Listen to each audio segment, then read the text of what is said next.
Is the figure, this character of Don Juan, in your artistic imagination since a long time? Well, yes. Since about more than 10 years when I started to plan this performance. It was the Gluck anniversary, 300 years, and so I thought about reviving a ballet that he wrote, and he wrote Don Juan.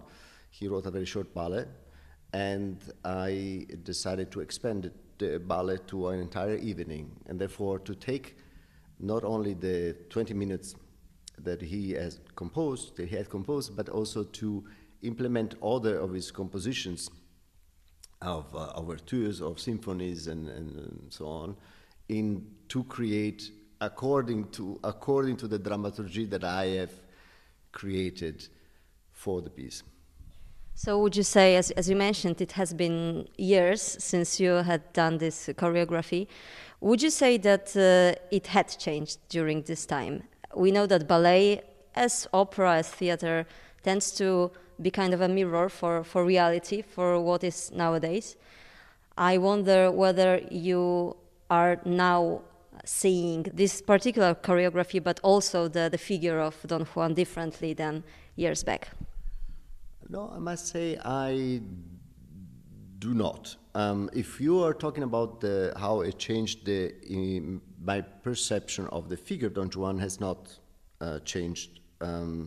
So from what I've actually, probably it's less fresh, because at the time as I read, basically, I don't know, I cannot say everything because there's tons of literature around Don Juan. But at least all the people that told the stories or the adventures of Don Juan, from Tirso de Molina to Molière to Goldoni to Ciccognini, etc. And then, of course, also some people that have done psychological studies according to them. And according to the piece and the ballet that I've first conceived for Berlin, it has changed a little bit, and also I adapted to every company that I go to, in this situation here in Wrocław, and for the dancers a little bit, according to their abilities. And I don't do, I'm not one of those creators that does the piece of work just for me.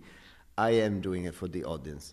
So I must say that I have toned down a little passages for the Polish audience that I know that is a little bit more sensitive about some topics, and it was a little bit more daring elsewhere, but I care that I don't want to be nor offending nor controversial. It's just a very sensitive subject sometimes when you're talking about moral issues, because that's what it is, and that's it was created.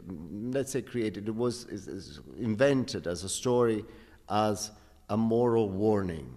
So if you behave and you are somebody like that, like Don Juan, you're going to end up in hell. This is in short. Yeah, you can develop more in the subject, but this is what it is. So you have to balance, and you have to show what is the good and what is the bad. If you don't show what is the bad, you cannot. The moral warning is not so that it was a lot of about the balancing between the depravation and the religion. And by religion, I mean the Catholic religion, because the background of Don Juan was Spain, Italy and Spain, no? The deep Catholic countries, yes. And musically speaking, you mentioned that is a composition of different pieces of Gluck, not only the ballet itself, Don Juan. It's not a uncommon practice in ballet companies to actually make spectacles out of some different pieces of music. I wonder what's the advantage and what's the difficulty for a choreographer to make it as a whole spectacle, even though it has not been created like this by a composer who created the music. Well, that's a very good point, because actually, although it's not been seen, this is actually the most complicated and challenging and actually exciting for me job about creating this performance was actually everything that happened behind the wings on the preparation. First of all, I had to collect a story because this doesn't exist a story. There is not a story. Like everybody knows Da Ponte from Mozart, no, because it's the one that's more popular and stuff like this. But this is one.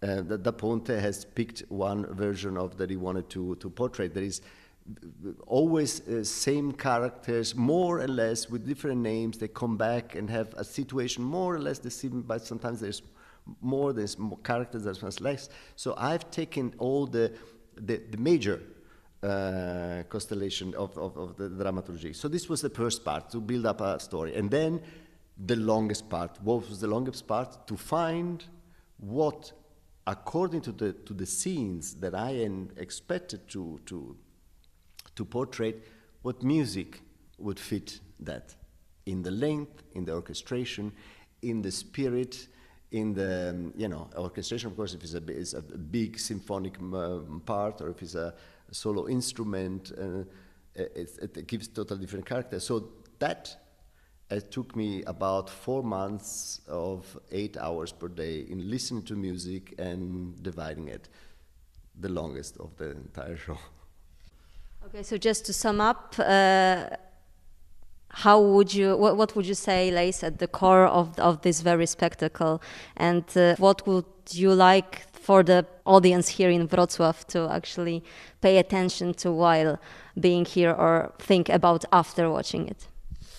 Well, I cannot tell, and I cannot think about what they should be thinking. Number one, I wouldn't say a very banal thing, but also I think that probably nobody dares really to say, we're here to make entertainment.